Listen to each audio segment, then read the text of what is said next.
காலம் தந்த தலைவன் இந்த தலைப்பில் மரியாதைக்குரிய தம்பி மனோஜ்குமார் அவர்கள்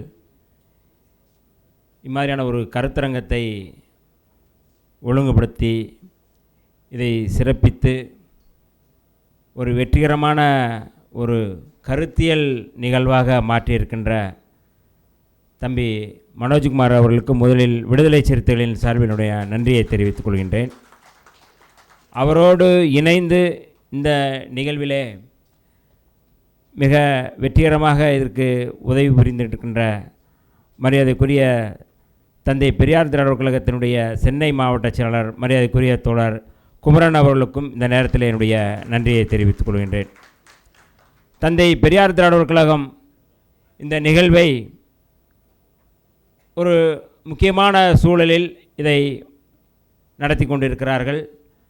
ஆகவே தந்தை பெரியார் திராவிடர் கழக இயக்கத்திற்கு முதலில் விடுதலை சிறுத்தைகளின் சார்பினுடைய நன்றியை தெரிவித்துக் கொள்கின்றேன். மன்னர்கள் தொடர்பான உரையை கருமொழி முத்துக்குமார் அவர்களுடைய நினைவேந்தல் நிகழ்விலே எழுச்சி தமிழர் தொல்காப்பியன் திருமாவளவன் அவர்கள் உரையாற்றும் பொழுது மன்னர்கள் மீது எனக்கு எந்த மரியாதையும் இல்லை என்று பேசினார். ஒரு போகிற போக்கில் ஒரு 2 நிமிடம் கூட அது பேசலை அவர்.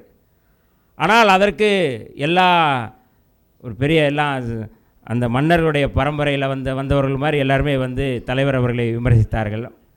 ஆனால் மிக அழகாக நீ மன்னர் பரம்பரைன்னு சொல்கிற, நீ பிசி ஓபிசி சர்டிஃபிகேட் கட்டி நின்றுட்டு இருக்க அப்படின்னு சொல்லி அதை நமக்கு ஒரு எளிய இந்த மக்களுக்கு என்ன புரியுமோ அந்த வகையில் ஒரு பெரிய வரலாற்று ஆய்வை எளிய முறையில் நமக்கு விளக்கி இருக்கின்ற மரியாதைக்குரிய வரலாற்று ஆய்வறிஞர் எழுத்தாளர் தோழர் சூர்யா சேவியர் அவர்களுக்கு இந்த நேரத்தினுடைய நன்றியை தெரிவித்துக் கொள்கின்றேன்.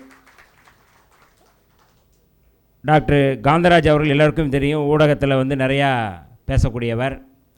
எந்த பிரச்சனையாக இருந்தாலும் அதை துணிச்சலோடு அதை சொல்லக்கூடியவர். அவர் எதுக்கு அது பூச்செல்லாம் இல்லை, அது நேரடியாக அட்டாக் பண்ணக்கூடியவர். அவருக்கும் இந்த நேரத்தினுடைய நன்றியை தெரிவித்துக் கொள்கிறேன். மூத்த ஊடகவியலாளர் வயசானவர்னு நினச்சிடக்கூடாது, அவர் இளையவர் தான். ஆனாலும் நீண்ட காலமாக இந்த துறையிலே சமூக நீதிக்காக, சமத்துவத்துக்காக, சகோதரத்துவத்துக்காக தந்தை பெரியாருடைய கொள்கையை, அம்பேத்கருடைய கொள்கையை ஏற்று செயல்பட்டு கொண்டிருப்பவர் மரியாதைக்குரிய தோழர் ஜீவ சகாப்தன் அவர்கள். அவருக்கும் இந்த இடத்துல மிகுந்த நன்றியை தெரிவித்துக் கொள்கின்றேன். அதேபோல் நம்முடைய மரியாதைக்குரிய திராவிடர் விடுதலை கட்சி அவர் போயிட்டார்ல, அன்பு மகேஷ் அவர்கள், அவருக்கும் இந்த நேரத்தில் விடுதலை சிறுத்தைகளின் சார்பில் நன்றியை தெரிவித்துக் கொள்கின்றேன். ஒரு கேமராமேனாக எல்லோருக்கும் அறியப்பட்ட ஒரு நபர் அப்படின்னா நம்முடைய மரியாதைக்குரிய சந்தோஷ் அவர்கள். ஒரு ஒளிப்பதிவாளர் அவர் திரைத்துறையில். கடைசியில் 2008 தமிழீழத்திற்கு நான் போகும் பொழுது அதை ஒழுங்குபடுத்தி நிறைய வேலைகளை பின்னிருந்து செய்தவர் மரியாதைக்குரிய தோழர் சந்தோஷ். விடுதலை புலிகளுடைய எல்லாளன் திரைப்படத்தை முழுமையாக எடுத்து வெளியிட்டவர் சந்தோஷ் அவர்கள். அவர் இன்றைக்கு இந்த இடத்துல அது முதல் பேச்சு என்று சொல்லியிருக்கிறார், கன்னி பேச்சு என்று சொல்லியிருக்கிறார்கள். இப்போ பொதுவாக பெண் விடுதலை பேசக்கூடியவர்கள் அந்த கன்னி அப்படிங்கிறத சொல்லாதீங்கன்னு சொன்னாங்க. அதனால் அதையும் நாம் சொல்ல வேண்டிய அவசியம் இல்லை. ஆகவே முதல் பேச்சை முழங்கி இருக்கின்ற, இன்னும் அடுத்தடுத்து வரும் நினைக்கிறேன் அவருடைய உரை. அவருக்கும் என்னுடைய நன்றியை தெரிவித்துக் கொள்கிறேன். இந்த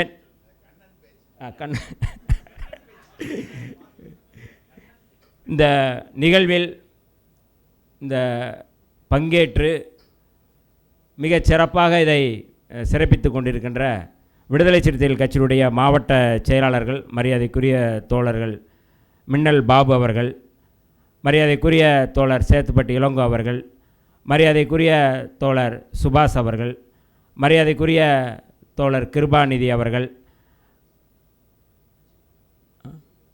மரியாதைக்குரிய தம்பி ரியல் ரஜினி அவர்கள் மாவட்ட செயலாளர்கள். சொன்ன உடனே பொதுவாக தலைவர் நேரலையில் பேசி வாங்கன்னு சொல்லுவாங்க. ஆனால் இப்படியான ஒரு தலைப்பு இருக்குது அப்படின்னு சொல்லி நேற்றைக்கு இரவு தான் நான் அவர்களுக்கு செய்தி அனுப்பியிருந்தேன். அப்படி வந்த மாவட்ட செயலாளர்களுக்கு முதலில் என்னுடைய நன்றியை தெரிவித்துக் கொள்கின்றேன். மண்டல செயலாளர்கள், கட்சியில் வந்து நீண்ட காலமாக செயல்பட்டு கொண்டிருக்கின்ற மரியாதைக்குரிய தோழர் இரா செல்வம் அவர்கள், ராவண சங்கு அவர்கள் மற்றும் இந்த நிகழ்விலே பங்கெடுத்திருக்கின்ற தோழர்கள் நிறையா இருக்கிறாங்க. வேறு யாராவது முன்னணி தோழர்கள், நம்ம தம்பி ஜெஃப்ரி அவர்கள், இதை மிக சிறப்பாக ஒருங்கிணைத்து கொண்டிருக்கின்ற சேர்மத்துறை அவர்கள் மற்றும் இந்த நிகழ்விலை பங்கெடுத்திருக்கின்ற விடுதலை சிறுத்தைகள் அத்தனை பேருக்கும் தயவுசெய்து பேர் வந்து விடுபட்டு போச்சுன்னா சொல்லிடுங்க, நான் சொல்லிடுறேன். ஆகவே அத்தனை தோழர்களுக்கும் முதல் என்னுடைய நன்றியை தெரிவித்துக் கொள்கிறேன். ஆகவே இந்த நன்றியுரையாகத்தான் நான் இதை பேசி இதை முடிவு செய்யலாம்னு நினச்சோம். ஆனால் நம்முடைய தம்பி இந்த மாதிரியான ஒரு நிகழ்வு, காலம் தந்த தலைவன் என்கின்ற அடிப்படையில் தந்தை பெரியார் திராவிடர் கழகம் இதை முன்னெடுத்திருப்பது என்பது, இது மாதிரியான நிகழ்வை பல இடங்களில் அவர்கள் நடத்த வேண்டும் என்கின்ற கோரிக்கையும் நான் வந்து தம்பி மனோஜ் கௌரவ் அவர்களுக்கு நான் வைக்க கடமைப்பட்டிருக்கின்றேன். புரட்சியாளர் அம்பேத்கர் அவர்கள் இந்த மனு நீதி நூலை அல்லது மனு தர்ம நூலை எரிக்கப் போகிறேன், இது ஒட்டுமொத்தமாக சமத்துவத்துக்கு எதிரானது, இந்த நூல் என்பது தான் இன்றைக்கு வர்ணாசிரம முறையை பாதுகாக்கிறது, அதுவே நான் அதை எரிப்பேன் என்று அறிவித்தார்கள். ஆனால் அவர்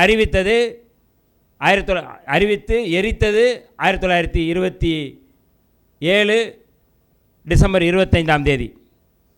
ஆனால் அதற்கு முன்பாகவே புரட்சியாளர் அம்பேத்கருடைய அந்த மனுதர்ம கோட்பாட்டை முன்வைத்திருக்கின்ற அந்த நூலை எரிப்போம் என்று முன்பே எரித்தவர், அதாவது புரட்சியாளர் அம்பேத்கருடைய அரசியலை ஏற்றுக்கொண்டு நானும் மனுதர்ம நூலை எரிக்கப் போகிறேன் என்று புரட்சியாளர் அம்பேத்கர் டிசம்பர் 25 எரிக்கிறார். அதற்கு முன்பு டிசம்பர் 4ஆம் தேதி குடியாத்தத்தில் எரித்தவர் தந்தை பெரியார் அவர்கள். புரட்சியாளர் அம்பேத்கர் அவர்களுடைய அந்த கருத்தியலுக்கு ஆதரவாக இருந்தவர் தந்தை பெரியார் அவர்கள். அதேபோல் பூனா ஒப்பந்தத்திலே இரட்டை தொகுதி முறை கொண்டு வர வேண்டும் என்று அந்த ஒப்பந்தம் போட வேண்டும் என்று சொன்னபோது அதற்கு எதிராக மகாத்மா காந்தி அவர்கள் உண்ணாவிரதம் இருந்தபோது அந்த உண்ணாவிரதத்தை தடுத்து நிறுத்த வேண்டும் என்று பலர் கோரிக்கை வைத்தார்கள். தமிழ்நாட்டிலிருந்து கூட MC ராஜா போன்றவர்கள் அந்த உண்ணாவிரதத்தை தடுத்து நிறுத்த வேண்டும் அல்லது உண்ணாவிரதத்திலிருந்து அவரை பாதுகாக்க வேண்டும் என்று காந்திக்கு ஆதரவு தெரிவித்த போது தமிழ்நாட்டிலிருந்து ஒரு குரல் வந்திருக்கிறது என்றால் அது தந்தை பெரியார் அவர்கள் குரல். அந்த குரல் அவர் செத்து போகட்டும், அதை பற்றி கவலைப்பட வேண்டாம் என்று சொன்னது தந்தை பெரியார் அவர்களுடைய குரல். அப்படி தந்தை பெரியார் அவர்கள் எப்படி வந்து புரட்சியாளர் அம்பேத்கர் அவர்களுக்கு அனுசரணையாக ஆதரவாக தந்தை பெரியார் அவர்கள் இருந்தாரோ அதே போல தந்தை பெரியாருடைய தொண்டர்களாக தந்தை பெரியார் அவருடைய வழித்தொண்டராக இருக்கக்கூடிய தந்தை பெரியார் திராவிடர் கழகம் புரட்சியாளர் அம்பேத்கருடைய வழித்தொண்டர்களாக இருக்கக்கூடிய நம்முடைய எழுச்சி தமிழர் தொல்காப்பியன் திருமாவளவன் அவர்களுக்கு இன்றைக்கு காலம் தந்த தலைவன் என்று அவர்களுக்கு ஆதரவாக இருக்கிறார்கள். இது வரலாற்றினுடைய தொடர்ச்சி. இது வெறுமனே சும்மா போகிற போக்கில் சொல்கிறதில்லை. அப்போ வரலாற்றினுடைய அடிப்படையில் இன்றைக்கு தந்தை பெரியார் திராவிடர் கழகம் பாதுகாக்கக்கூடிய ஒரு தலைவராக திருமாவளவன் அவர்கள் இருக்கிறார். நான் இந்த நிகழ்வை நடத்துகிறேன் என்று தம்பி மனோஜ் அவர்கள் சொன்னார்கள். இதற்கு முன்பு அவர் சொன்ன தலைப்பு பாதுகாக்கப்பட வேண்டிய பொக்கிஷம், தமிழ்நாட்டுடைய பொக்கிஷம் என்று சொன்னார்கள். நாம் எதுலேயுமே நான் தலையிடலை. அவங்க கேட்டாங்க, நம்ம வந்து நிகழ்ச்சி நீங்கள் நடத்துங்க, நாங்கள் வந்து நிற்கிறோம்னு சொல்லி சொன்னோம். ஆனால் இன்றைக்கு காலம் தந்த தலைவன் மரியாதைக்குரிய கவிஞர் பழனி பாரதி அவர்கள் முதலில் எழுதிய கவிதையில் இது மிக முக்கியமான கவிதை, காலம் தந்த தனித்தலைவன் என்று ஒரு கவிதை எழுதியிருந்தார்கள். அதைத்தான் நாங்கள் வந்து இன்றைக்கு இந்த தலைப்பாக நாங்கள் வந்து பார்க்கின்றோம். இன்றைக்கு பாரதிய ஜனதாவாக இருக்கட்டும், RSSஆக இருக்கட்டும், சங் பரிவார அமைப்புகளாக இருக்கட்டும், விடுதலை சிறுத்தைகளை, எழுச்சி தமிழர் தொல்காப்பியன் திருமாவளவன் அவர்களை குறிவைப்பதற்கான ஒரு வரலாற்று பின்னணி என்ன, அதற்கான காரணம் என்ன என்பதை மட்டும் நான் ஒரு 5 நிமிடத்தில் விளக்கியதை முடிக்க விரும்புகின்றேன். தோழர்களே, 1818ஆம் ஆண்டு அன்றைக்கு இருந்த அந்த மகாராஷ்டிரா மாகாணத்தில் பேஸ்வாக்கள் என்று சொல்லக்கூடிய சித்பவன் பார்ப்பனர்கள் அவர்களுடைய ஆட்சி நடக்கின்றது. மராட்டிய சிவாஜிக்கு ஆதரவாக இருந்து மராட்டிய சிவாஜிக்கு ஆலோசனை வழங்கிய அவர்கள்தான் பேஸ்வாக்கள், அவர்கள்தான் சித்பவன் பார்ப்பனர்கள். மகாத்மா காந்தியை படுகொலை செய்த நாதுராம் கோட்சேயினுடைய முன்னோர்கள் அவர்கள்தான் இன்றைக்கு முழுமையாக இந்தியாவில் ஆட்சி பீடத்தில் அமர வேண்டும் என்று இன்றைக்கி துடித்து கொண்டிருக்கிறார்கள். அப்படியே 1818 இந்த மிக முக்கியமாக பிரிட்டிஷார் ஒவ்வொரு நாடுகளாக ஒவ்வொரு பகுதியாக பிடித்து வரும் பொழுது அதை தடுத்து நிறுத்த வேண்டிய பொறுப்பு இருக்கிறது என்று எல்லோரும் போராடி கொண்டிருந்தார்கள். அப்பொழுது பேஷ்வாக்கள் மகாராஷ்டிராவிலே அவர்கள் ஆட்சியில் இருக்கிறார்கள். சிவாஜிக்கு அடுத்தபடியாக அவர்கள்தான் ஆட்சியில் இருக்கிறார்கள். தோழர்களே, அந்த படையிலே பேஷ்வாக்கள் படையிலே இருந்தவர்கள் மகர் ரெஜிமெண்ட் என்று சொல்லக்கூடிய மகர் படையணி. ஆனால் அந்த காலத்திலே அந்த பகுதியிலே அந்த மக்கள் மகர் மக்கள் புரட்சியாளர் அம்பேத்கருடைய உறவினர்கள் அல்லது அந்த சமூகத்தைச் சேர்ந்தவர்கள் கழுத்திலே களையம் கட்டி கொள்ள வேண்டும், இடுப்பிலே துண்டு கட்டி அதில் துடப்பத்தை வைத்துக்கொண்டு சுத்தம் செய்ய வேண்டும், அல்லது மிக மோசமாக அவர்கள் வெளியில் எச்சில் துப்பக்கூடாது. இப்படியான அடக்குமுறை ஒடுக்குமுறை இருந்த பொழுது அந்த படையணியிலும் அவர் இருக்கிறார்கள். ஆனாலும் இந்த ஒடுக்குமுறை இருக்கின்றது. பிரிட்டிஷ் படை வந்து கொண்டு இருக்கின்றது. பீமா ஆற்றங்கரையிலே இந்த பேஷ்வா படை இருக்கின்றது. மோதுகிறார்கள், மோதல் உருவாகிறது. திடீரென்று பேஷ்வா படைக்குள் இருக்கின்ற ஒரு 500 போராளிகள் அல்லது அந்த மகர் படையணியைச் சேர்ந்தவர்கள் திடீரென்று ஒரு முடிவெடுக்கிறார்கள். காலங்காலமாக இந்த சாதிய ஒடுக்குமுறையில் நாம் இருக்கின்றோம். இந்த மன்னர்கள் கேட்டால் அதை பற்றி கவலைப்படுவதில்லை. யார்? பேஷ்வாக்கள். இந்த ஒடுக்குமுறை, இந்த சாதிய ஒடுக்குமுறை, இந்த சமூகத்திற்கு எதிராக நடக்கின்ற இந்த கொடுமைகளுக்கு எதிராக இவர்கள் எதையும் கண்டுகொள்ளவில்லை. ஆகவே நாம் இப்பொழுது முடிவெடுக்க வேண்டியிருக்கின்றது, நம்முடைய மக்களா இந்த மன்னரா என்று முடிவெடுக்கிறார்கள். திடீரென்று அந்த படையணி அப்படியே பிரிட்டிஷுக்கு ஆதரவாக நிற்கிறது. அந்த படையணி பிரிட்டிஷாரோடு சேர்ந்து பேஷ்வாக்களோடு மோதுகிறார்கள். பேஷ்வாக்களோடு மோதி பேஷ்வாக்களை வீழ்த்தி பிரிட்டிஷ் அரசு அங்கே அந்த ஆட்சியை பிடிக்கின்றது. தோழர்களே, இந்த மன்னர் ஆட்சியை எந்த இடத்திலே நாம் எதிர்க்கின்றோம்? நீ சாதியை பாதுகாக்கின்ற ஒரு அரசாக பேஷ்வாக்கள் இருந்தார்கள். பேஷ்வாக்கள் தான் இன்றைக்கு இந்தியா முழுக்க இந்த சாதிய கட்டமைப்பை பாதுகாக்க நினைக்கிறார்கள். அந்த படையணியை வீழ்த்திய ஒரு சமூகம்தான் மகர் ரெஜிமெண்ட் என்கின்ற தாழ்த்தப்பட்ட ஒடுக்கப்பட்ட சமூகம். அந்த சமூகம் அதனுடைய வரலாற்றினுடைய தொடர்ச்சியாக கடந்த 2018ஆம் ஆண்டு அது 200வது ஆண்டு விழாவை கொண்டாடுகிறார்கள். அந்த விழாவிலே மிக முக்கியமாக அந்த வெற்றி விழாவை கொண்டாடுவதற்காக அந்த தூண், அவருடைய நினைவு தூண் அங்கே பீமா ஆற்றங்கரையிலே கட்டப்படுகின்றது. அதற்கு முன்பாக புரட்சியாளர் அம்பேத்கர் அவர்கள் அந்த இடத்திற்கு சென்று இந்த களத்திலே, இந்த களப்போரிலே பலியான வீரச்சாவடைந்த அந்த போராளிகளுக்கு வீர வணக்கம் செலுத்துகிறார்கள்.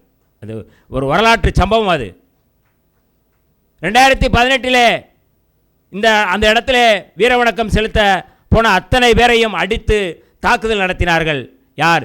இந்து முன்னணியைச் சேர்ந்தவர்கள் அல்லது பஜ்ரங் தளை சேர்ந்தவர்கள், ஆர்எஸ்எஸ் சேர்ந்தவர்கள், பாஜகவை சேர்ந்தவர்கள் அங்கே மகாராஷ்டிராவிலே மிக மோசமான தாக்குதல் நடத்தினார்கள். அந்த தாக்குதலை நடத்திவிட்டு சொன்னார்கள், இந்த பேஷ்வாக்களை எப்படி நீங்கள் வீழ்த்தினீர்கள்? அது இன்றைக்கும் எங்களுக்கு வடுவாக இருக்கின்றது.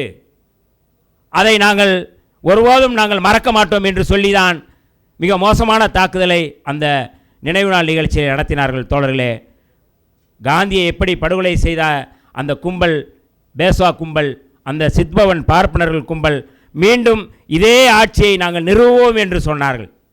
அந்த ஆட்சியை இந்தியாவில் நிறுவுவோம் என்று சொன்னார்கள். அவர்கள்தான் இன்றைக்கு இந்த ஆட்சியை நடத்தி கொண்டிருக்கிறார்கள். பேஷ்வாக்களுடைய தொடர்ச்சியாக பேஷ்வாக்களை வீழ்த்திய மகர் ரெஜிமென்டினுடைய படையணியாக இன்றைக்கு தமிழ்நாட்டில் விடுதலை சிறுத்தைகள் அந்த படையணி இன்றைக்கு இருக்கின்றது. எதற்காக இவர்கள் எதிர்க்கிறோம்? இந்த ஒடுக்குமுறைக்கு எதிராக, பார்ப்பன ஒடுக்குமுறைக்கு எதிராக, ஆரிய ஒடுக்குமுறைக்கு எதிராக, அவர்கள் முன்வைக்கின்ற வர்ணாசிரம சனாதனத்துக்கு எதிராக இன்றைக்கு இந்திய அளவிலே தமிழ்நாட்டிலே சமரசம் இல்லாத ஒரு தலைவர் இருக்கிறார் என்றால் அவர் எழுச்சி தமிழர் தொல்காப்பியன் திருமாவளவன் அவர்கள். அவர்தான் இந்த களத்திலே எங்களை வழிநடத்தி வருகிறார்கள். இன்றைக்கு நாங்கள் சனாதனம் குறித்து பேசுகிறோம், சனாதன எதிர்ப்பு குறித்து பேசுகின்றோம், தமிழ் தேசிய அரசியல் குறித்து பேசுகின்றோம் என்றால் அதற்கு காரணம் ஒற்றை மனிதர், ஒற்றை ஆளுமை, ஒற்றை தலைவர், எங்களுடைய தலைவர் எழுச்சி தமிழர் தொல்காப்பியன் திருமாவளவன் அவர்கள். அந்த வரலாற்றை தான் இன்றைக்கு நேர் செய்ய நினைக்கிறார்கள். இன்றைக்கு மகாராஷ்டிராவிலே முதலமைச்சராக இருப்பவர் ஒரு சித்பவன் பார்ப்பனவர் பேஸ்வாதான், தேவேந்திர பட்னாவிஸ். இந்தியா முழுக்க இதை நாங்கள் உருவாக்குவோம் என்று சொல்கிறார்கள். அந்த வரலாற்றை நாங்கள் நேர் செய்ய முயற்சி செய்கிறார்கள். அப்படித்தான் அவர்கள் அறிவிக்கிறார்கள். அதை தடுத்து நிறுத்த வேண்டிய பொறுப்பு யாருக்கு இருக்கிறதோ இல்லையோ விடுதலை சிறுத்தைகளுக்கு இருக்கிறது என்கின்ற அடிப்படையில் தான் இன்றைக்கு நாம் இந்த ஆதிக்கத்துக்கு எதிராக நாம் போராடி கொண்டு இருக்கிறோம். எந்த அவதூறுகள் வந்தாலும் அதை பற்றி நாம் கவலைப்பட போவதில்லை. இன்றைக்கு தமிழீழ தேசிய களத்தில், விடுதலை களத்திலும் சரி, சாதி ஒழிப்பு களத்திலும் சரி, மிக நுட்பமாக ஒரு அரசியல்படுத்தப்பட்ட இளைஞர்களை, அரசியல்படுத்தப்பட்ட சமூகமாக தமிழ் சமூகத்தை மாற்றி வருகிறார்கள் நம்முடைய தலைவர் எழுச்சி தமிழர் தொல்காப்பியன் திருமாவளவன் அவர்கள். அவர் பாதுகாக்கப்பட வேண்டும். அந்த அரசியலை நாம் முன்னெடுக்க வேண்டிய தேவை இருக்கின்றது. நாம் அடுத்தடுத்த கருத்தரங்குகளில், அடுத்தடுத்த செயல்பாடுகளில், அடுத்தடுத்த கூட்டங்களில் நாம் இது முன்னெடுப்போம். எல்லோரும் நாம் இன்றைக்கு எத்தனை பேர் வந்தாலும் சரி, எத்தனை இயக்கங்கள் வந்தாலும் சரி, எப்படி மேதகு பிரபாகரன் அவர்கள் சிங்கள பௌத்த பேரினவாதத்துக்கு எதிராக, அந்த பெரும்பான்மைவாதத்துக்கு எதிராக அந்த அரசியலை, தமிழ் தேசிய அரசியலை அங்கே முன்னெடுத்தார்களோ, அதே போல் இந்தியாவில் இந்து பெரும்பான்மைவாத அரசியலுக்கு எதிராக மேதகு பிரபாகரன் அவர்கள் எப்படி முன்னெடுத்தாரோ அதே போல் தமிழ்நாட்டில் முன்னெடுக்கக்கூடிய, இந்தியாவில் முன்னெடுக்கக்கூடிய ஒரு மகத்தான தலைவர் தான் எழுச்சி தமிழர் தொல்காப்பியன் திருமாவளவன் அவர்கள். இன்றைக்கு நமக்கு இருக்கின்ற அரசியல் என்பது பெரும்பான்மைவாத அரசியலுக்கு எதிராக, எப்படி அவர் பௌத்த பேரினவாத பெரும்பான்மைவாத அரசியலுக்கு எதிராக போராட்டத்தை தொடங்கினார்களோ அப்படியான ஒரு பெரும்பான்மைவாத அரசியலுக்கு எதிராக தமிழ்நாட்டில், இந்தியாவில் நாம் முன்னெடுக்க வேண்டிய தேவை இருக்கிறது. இதுதான் மிக மிக முக்கியமானது. நீங்கள் எத்தனை அரசியலை, பார்ப்பன அரசியலை அல்லது ஸ்வர்ணாசிரம அரசியலை, எத்தனை அரசியலை நீங்கள் முன்னெடுத்தாலும் அந்த அரசியலை உடைத்து நொறுக்கக்கூடிய வலிமை விடுதலை சிறுத்தைகளுக்கு இருக்கிறது. அதற்கான தலைமையை தாங்கக்கூடிய எங்களுடைய தலைவர் எழுச்சி தமிழர் தொல்காப்பியன் திருமாவளவன் அவர்களுக்கு இருக்கிறது. நாம் இணைந்து செயல்பட வேண்டிய தேவை இருக்கிறது. அதற்கான பணியை நாம் தொடங்குவோம் என்று சொல்லி வந்திருந்த அத்தனை தோழர்களுக்கும் நன்றியை தெரிவித்து விடைபெறுகிறேன். நன்றி, வணக்கம்.